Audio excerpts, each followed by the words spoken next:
Bonjour, bienvenue dans votre émission Les tenants de la société. Nous sommes sur ISO-TV News.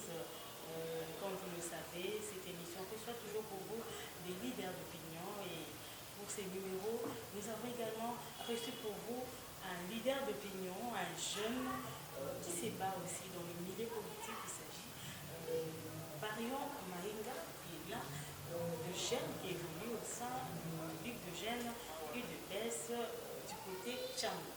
Bonjour, maître. Bonjour, madame.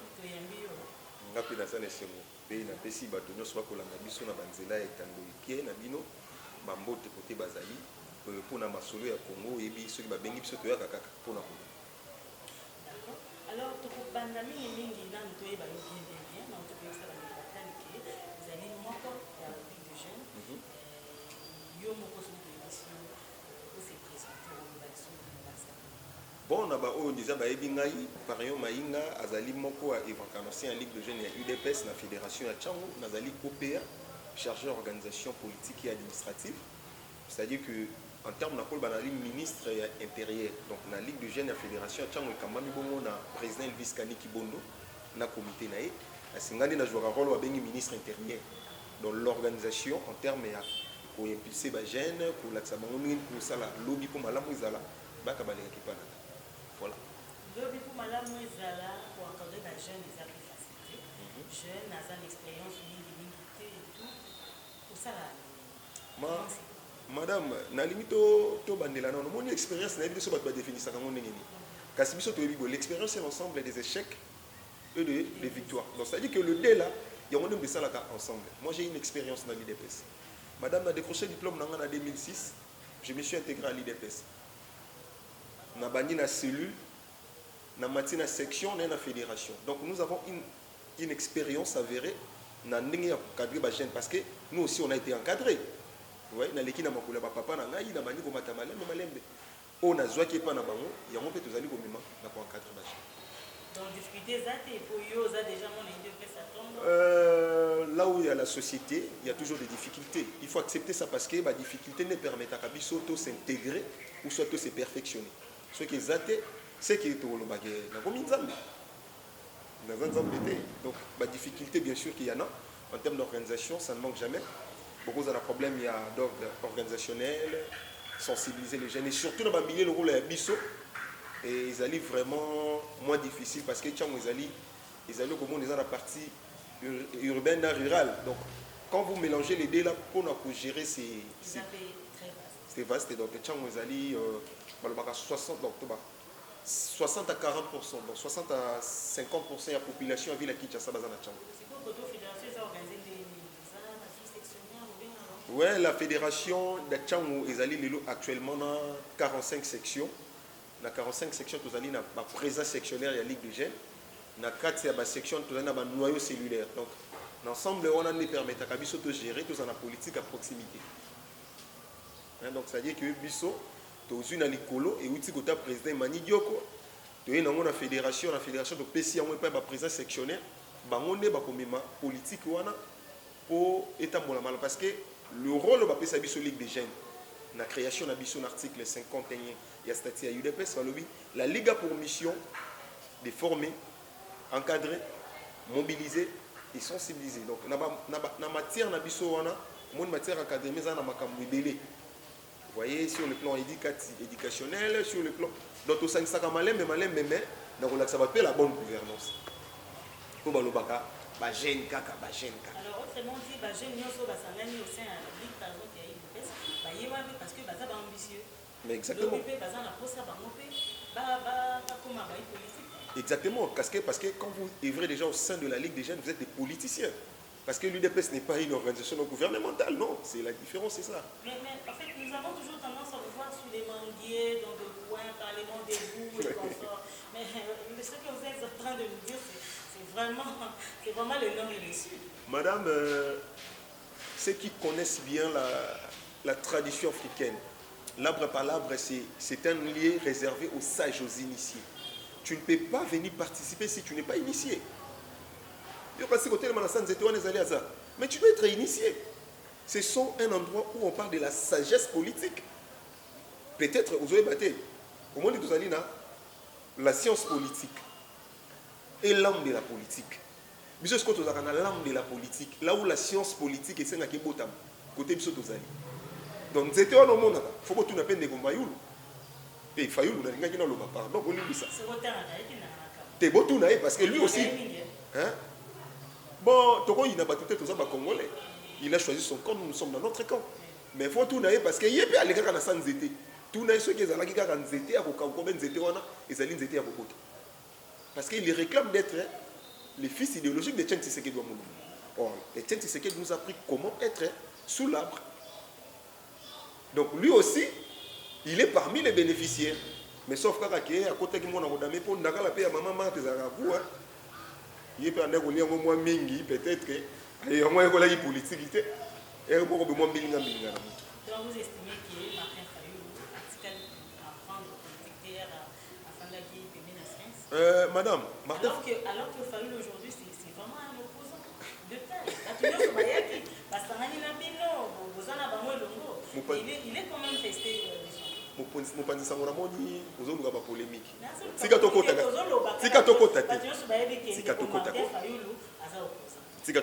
Martin Fayulu depuis quand comment opposant yobi lisolo ya ndeko wana nga na kobetelo yango nga na moni Martin Fayulu nga na 2011 ndenge ba mimi ba na IDPS il y avait le groupe de 7 il y a une dynamique de soutien Etienne Tshisekedi après avoir trahir baninga na opposition en 2006 l'élection gouvernorat il y avait la Kinshasa.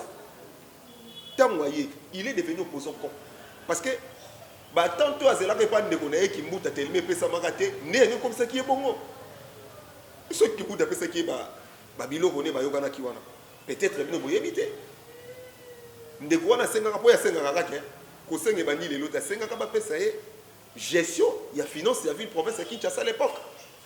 Mais je pense que la politique nous soit les arts normal. Mais madame, on a pu accéder à pouvoir en vertu de quoi? La politique n'a pas au Congo, les gens ont secret. C'est quoi? Ce qui est motoyé à Sangani n'a de Congo, il n'y a pas le binga la monique, n'a pas eu gérer étant de son boulot. C'est coupé sinon raison qu'à ça opposant. Ah, selon vous. Madame, attends. Entre le régime en place, non. Il n'a pas la carrière. Tu vois, madame. Mais il faut avoir le charisme. Mais il a été formé, n'est-ce pas, au non, il a été formé à l'UDPS. Madame, laissez-moi te dire, au moins dans la UDPS, nous avons 3 sortes de combattants. Ok? Nous avons les IDPC Tshisekedistes avérés, nés et grandis dans l'esprit Tshisekedisme. Ok? Nous avons Babenga Bakuyakuya. Mais Bakuyakuya n'a pas des sortes. Et ça, parce que quand tu me parles du fonctionnement, la gestion de l'IDPS, je connais ça par cœur. Ok? J'ai été formé sur le plan politique. Même les Tshisekedisme, tout le monde sait que les Tshisekedisme, c'est quoi? Et ça, n'a pas principe ni. Bah, éviter. Au moins, Mokonzambo Gandongo Moni Bongo, Azali IDPC, Tshisekediste vraiment avéré. Voilà. Tshisekedisme, Ezali, et Botamina des tendances politiques. Aujourd'hui, le social-démocratie, aujourd'hui, na Tshisekedisme, la social-démocratie, Bazouaka, Batie Moutou. Balobi faut Moutou Azala, na centre d'intérêt. Mais ce que papa Tshisekedi Tangoye, Abani Kopé Sabiso, Alobi qui est aimer le Congo, comme le premier principe. Pardonner les Congolais. Défendre des valeurs. Il met maintenant la justice. Mais la justice, ton papa tient lobby on te dit papa. Biso ba beti biso ba mbeli, ba kangi biso, to limbisa batu. Vous voyez, c'est là où le président, l'actuel président de la République, Fachi Beto, a bimisaki le tshisekedisme. Voilà un tshisekediste. Tout le monde qui est présent à limbisi na batu, ko limbisa te. Dieu bien monté maman. Limbisa ki mena minito lobi bolo ko za refumana pour mutinyo soit kota. Nous allons comprendre que 2023, nous avons une élection, mais on dirait que nous avons un petit peu de rapport à Boloko. Alors que moi, je suis Félix Tshisekedi, je suis ça là, le coup là, démocratie, c'est ça. Donc, tu peux se faire qu'il y en a ras-le-bol à côté de ma paix. Maman, je ne sais pas. Maman, on dit que maman a la tosse à Kabino Mingi. On dit que la démocratie, c'est quoi d'abord la démocratie? La démocratie est régie par des principes. Liberté d'opinion. La liberté d'opinion, maman, la liberté d'opinion n'est pas les libertinages. On peut te donner le pouvoir d'agir, mais dans des limites. Au moment où on bâtit les sociétés, on a mis des règles, on met des principes, on met des exceptions. Pourquoi on les met? Alors, au moment où démocratie, côté pouvoir, il y a des gens qui ont des bandits. Le ban nangai, la liberté d'opinion, il y a des gens qui ont comme un gire public, non? N'est-ce pas, les juristes, les on a vu ça, que commis, vraiment un jour public, et qu'on appelle diffamation, et qu'on appelle dénonciation calomnieuse. On te dit, voilà le pouvoir, on te donne ce pouvoir, mais il peut faire ça, vous voyez, on ne peut pas dépasser des limites, maman. Bon, attends, moi je me réveille le bon matin, j'ai dit que mais le président de la République, on est en train de voler. Et les aliments, il y a saisine, il y a tribunal. Parce que quand on a lobby à moi, pour les juristes, ils vont la émission, ils vont répondre. Parmi les mots de saisine, la dénonciation comme étant mot de saisine du tribunal. N'est-ce pas? Ce qu'on a dénoncé, c'est-à-dire qu'il a des preuves. Ce qui peut nous dire, c'est que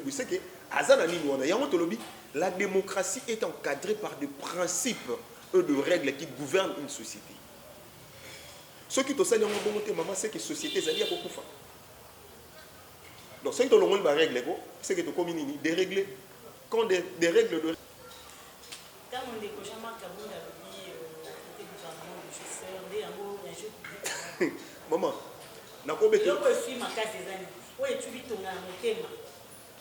bon, on a dit que kolobela makambo vraiment etali ndeko kabundi wa kabundi te. Kabundi wa kabundi te. Moi je ne suis pas. Attends madame, attends. Au moins le parlementaire de Mouana, c'est une école, c'est un esprit que Tchèque Tshisekedi avait pensé en termes à quoi accompagner le pouvoir. Parce que les autres voient le parlement debout comme étant un endroit où on ne réfléchit pas. Non. Moi je suis parlementaire debout. Tu sens comment je parle. Je suis parlementaire debout. Un instruit. Et on a dit que ok, nous étions à sagesse. Nous avons dit que nous avons l'UDPS est un état d'esprit. Non, je ne. Non, c'est un gaz. Non, c'est un gaz. Le premier jouisseur, n'a pas de pouvoir dans la société, c'est lui. Maman a dit que je peux citer des parcelles que je connais de ces messieurs. Je peux citer des biens, ton meuble et immeuble. Nous avons des bateaux minés, ils ont la commerce dans le fleuve Congo. Nous avons des ndeko wana zana lupango zana au commandement son ambition pris dans ngoko ganga maman qui est le jouisseur tozo ça la pouvoir quand nous sommes entrés au pouvoir to lobi toyé na IDPS parce que batu ba spéculer trop à ce qui concerne l'IDPS au IDPS c'est qui batu na misana balabala mais quel a été l'idéal du combat de nos pères fondateurs même ndeko zana kingabwa wana il connaît autant qu'il n'a pas de presse ni autant qu'il est lobby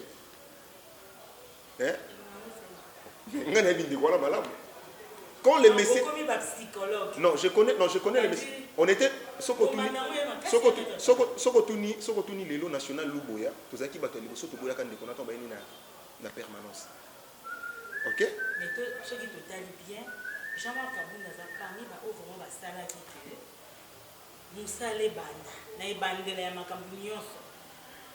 Nous salés banda. Vous autres macambunios. Et puis il a incarné, il s'est imposé et Makambo Banda qui nous menait. Non, maman, Coco, c'est imposition. On n'a jamais compris qu'est-ce qui vous a divisé. Madame, s'il vous plaît, vous avez parlé que Jean-Marc Kaboul s'est imposé. Oui, mais nous avons bien imposé ça. L'imposition, c'est l'ensemble des leaderships. Même pour vos choix, il y a l'Assemblée nationale. Ce n'est pas lui, c'est le chef de l'État. Madame.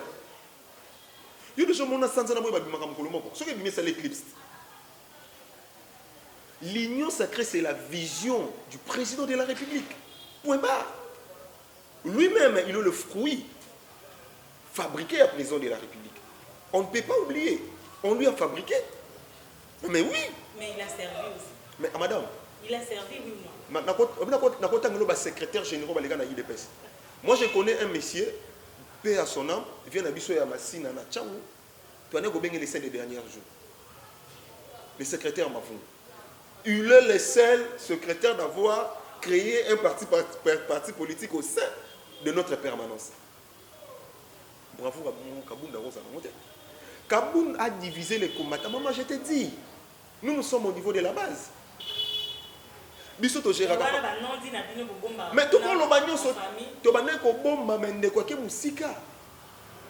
lui réclame d'être tshisekidiste, mais Assali et l'autre on s'occuper, Alliance pour le changement. Mais il devait changer d'abord lui-même. Il devait changer, récupérer son nom, récupérer ses identités, ses vraies identités, j'ai dit, madame. Oui, bien, il y a une conception d'identité. Oui, bien, comme on est Kabundi ou Kabundi. Il y a comme ça, ils sont Kabunda, Kabunda. Tu sais, moi je suis des Bandoulous. Moi je suis des Bandoulous. Tu sais, quand tu nies tes origines, il y a des conséquences spirituelles qui peuvent t'en passer. Même si les messieurs, on a des conséquences. Maître, on a toujours dit qui veut une maïs coucher, l'accuse des rêves.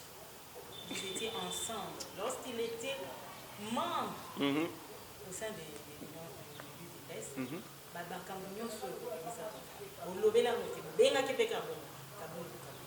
aujourd'hui qu'il est parti, à vivre là, il a montré à la face du monde qu'il a fait une opinion, il a ses ambitions autres. Il n'a pas tracé tracer son chemin. Maman, oui, on sait, nul n'est tenu de rester dans un lien de droit. C'est sûr. Mais attention. Mais il est dans ses droits. Madame, attention. Il faut faire maintenant des exceptions. Nul n'est tenu de rester dans un lien de droit, mais il faut appeler la rupture d'un contrat en matière de droit. Ok? Il faut qu'il y ait une ce que ça, on a un malamuté. Pour n'avoir non respect à contrat. Là, je ne suis pas là. Mais tout quand on attend ma caméta ligne de Kokaboun. Ma caméta ligne de Kokaboun, oh, bâtiment soit là, na bazo benga, na bateau balandier wan. Moi, groupe individu de balan. Non, maman, l'IDPS. Oui, tout ça, on a combien de fédérations? Ah, on a vu le Kinshasa. Nous avons 4 fédérations. On a vu le Kinshasa. Moi, on bouge. Surtout quand c'est dans la province. Il y a des gens qui ont une fédération et qui est dans Mupanzine. Parce que, madame, c'est la thé, madame, au côté de Bakotagati. Au côté de Bakotagati. Maman, vous voyez, des personnes au monde. Il y avait des gens qui avaient des bases naturelles qui n'ont pas de pécitica. Qui ont Wakumwanza. Azaki n'a base naturelle. Qui Basali, Azaki n'a base naturelle. Il y avait beaucoup. Nous sommes des avant-gardistes.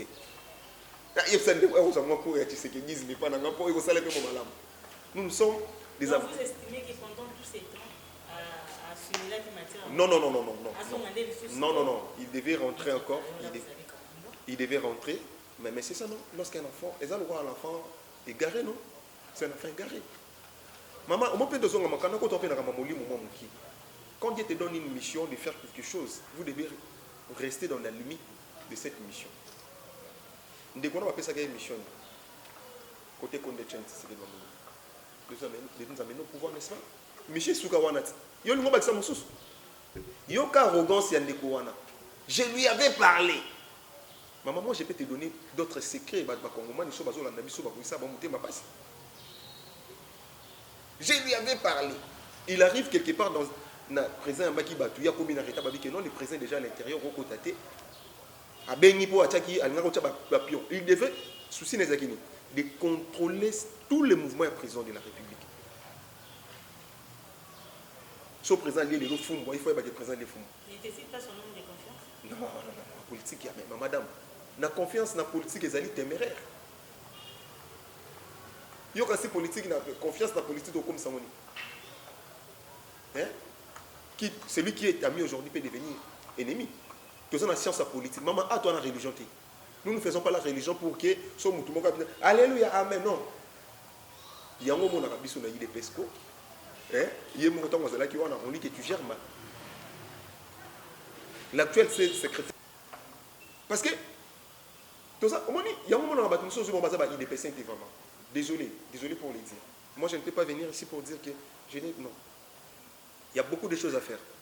Ça, vous avez votre chaîne, les entrepreneuriats, n'est-ce pas? Est-ce qu'il faut seulement être embauché dans un ministère pour sentir au sol bien? Mais nous avons nos têtes pour réfléchir. Parce que les gens disent que l'IDPS, les gens ne réfléchissent pas. Attention. Est-ce qu'il doit appartenir à l'Ingomba Songolo et que l'Ingomba les a protégés les deux parce que vous êtes au pouvoir, comme c'est qu'ils disent. Il faut quand même moi, on ne peut pas quitter. Mais il faut écarter maintenant les Congolais parce qu'ils sont dans le pouvoir. Vous voulez qu'on fasse? Tout est demandé. Vous avez dit tantôt que Kaboum, ça a été fait. Il voulait tout savoir. Il a fait ceci. Maintenant qu'il n'est plus là. C'était ça ma question. Maintenant qu'il n'est plus là. Je t'ai dit que les partis sont en train de s'organiser. Nous allons donner la majorité écrasante au chef de l'État. Maman, les présidents de la République na presse, na diaspora, majorité. Qu'est-ce que le président avait dit? Nazo Kenina nommé informateur à identifier majorité parlementaire. Voilà ce que le monsieur fait. Il rencontre Némi Mouila, je ne sais pas où, directement un communiqué de presse où la majorité se trouve chez le sénateur à vie, M. Joseph Kabila. Donc, le Premier ministre Fawouté Pana, moi je me suis dit, mais ces messieurs-là, à l'époque, tu as dit que même chose, c'est quoi? Il est en train de contredire le président de la République. Si on va bavir, on va le battre, maman. Hein? Donc, mon conseil, maman, tu es maman. Au moins, les Congolais ne seraient pas dupés par des politiciens. Des politiciens, et ils pensent que le peuple congolais, il faut utiliser mon droit tremplin, mon robot. Maman, à l'époque, on avait celui qui passe sur le moi aussi. Mais il faut il est laissez-moi te dire, maman. Pour ma famille présidentielle. Non, ce n'est pas ça. Ce n'est pas. IDPS, être cadre, c'est une charge, mais un privilège. Avoir des responsabilités, c'est une charge qui pèse sur toi chaque jour. Et nous, on le est comme un privilège. Je me rappelle, je me souviens que les marches, maman, dans un papa me dit, ce garçon, je ne comprends pas. Il a étudié, il ne peut pas aller chercher.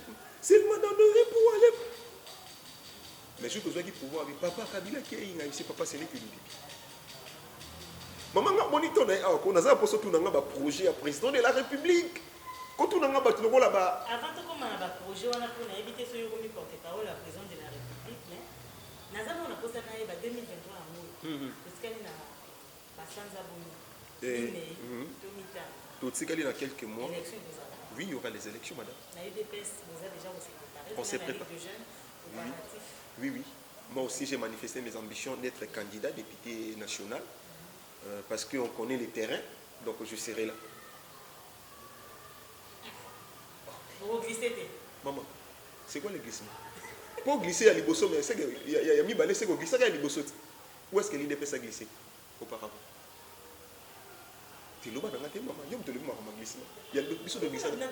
Pouvoir, il y a un autre glissé là, tu sais. Ma Congomani, maman.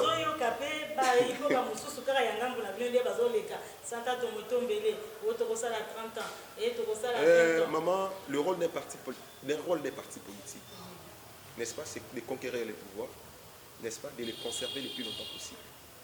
Nous, en tant que parti politique, nous avons cette lourde charge de conserver notre pouvoir le plus longtemps possible. Mais la Constitution aussi pense que... La Constitution, non. Madame, allez lire la loi portant fonctionnement et organisation des partis politiques. Au moment là, nous ne sommes pas en dehors de la Constitution. Les présidents là, c'est mon IDPS. Donc, comme il a secrétaire, un jour, comme président d'un parti, n'a pas comme président de la République. Vous voyez? Raison pour laquelle ne quoi n'a pas qui. Il y a un baki qui est Timor Louis Sorozo. Ce n'est pas exaté. Pour Malobaso qui est bimi et bimi déjà. Ils ont rappelé sous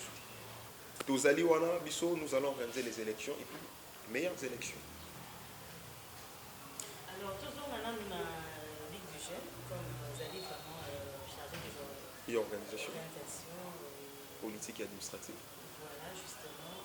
Il était là, justement, projet, nous allons la Ligue du Jeune, la fédération, la Bino, ma camarade, c'est le parce que yo, maintenant, nous avons la carte en Zoom, tout à l'heure, au début, vous avez dit que vous étiez presque comme ministre intérieur, donc nous sommes 4 au Fandi dans le labo. Oui, donc la Ligue de Jeunes avec le président Emmanuel Dioko, avait ils ont un plan d'action tous et où tu as un niveau à l'écolo. Dans plan d'action on a tous la priorité na biso. Et quand le président Mani avait pris la tête de la Ligue des jeunes, à cela l'Académie de la jeunesse. L'Académie de la jeunesse, c'est tout comme une école. Nous avons une école du parti, mais si vous avez une école du parti, dans l'Académie de la jeunesse, ils ont se contredire. Vous voyez, dans l'école du parti, on vous prend des principes, les idéologies du parti, mais dans l'Académie de la jeunesse, c'est au niveau de la diplomatie, journalisme, ainsi de suite. Ça a été cette idée-là, ils ont toujours de former, d'encadrer le jeune, afin que tout la qui sabato l'engemi n'y a pas ça la politique qui a sika. Et biso na tchangu tozali ko se préparer na président Viskaniki ou toujours ça la redynamisation parce que tchangu za monene maman. Et il y a des fois quand tu fais des descentes, il faut avoir des nerfs solides. Koko mati ba côté ya ba Bouma, ba cité de l'espoir, ba Kimpoko, ba Doumi, donc il faut tout marcher de notre côté. Tous s'est organisé malais mais pour préparer à ce qu'il y a 2023 to beta batuka pour qu'on a kawi ko sala. Je vous assure que kawi ko sala. Na belle élection, nous allons gagner sans tricher parce que le gouvernement va tricher. Non, glissement. Maman, pour le glissement, c'est qu'il y a quelqu'un déjà qui avait glissé. Où est-ce que nous avons? Il y a les bosses de glissement. Il y a les bosses de glissement. Recensement dans les salariés. Le procédure nous sommes les salariés makato yebi na mwana mkata yebi recensement mbula na mbula bolelaka na tango yo bokonzi mususu azaki na mboko yo sikele kusele mate tozo banza te na tango yo ya bino ba bande ko lakisa ke bonga ki recensement sali pour compter mutu ya moko na mokongomani esala mina note boko pesa biso ba carte d'électeur de bongo to ko sala mona mwanini seigneur ozambongo quand on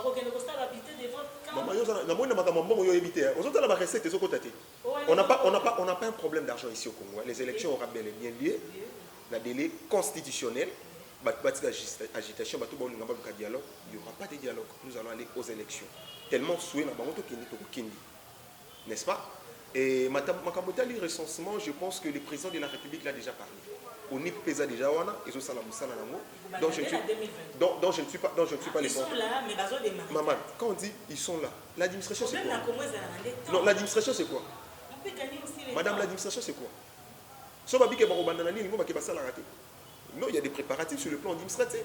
Mon problème mais c'est ici. On y pas allé mais à Kobanda recensement en 2023. Ce qui a bandi recensement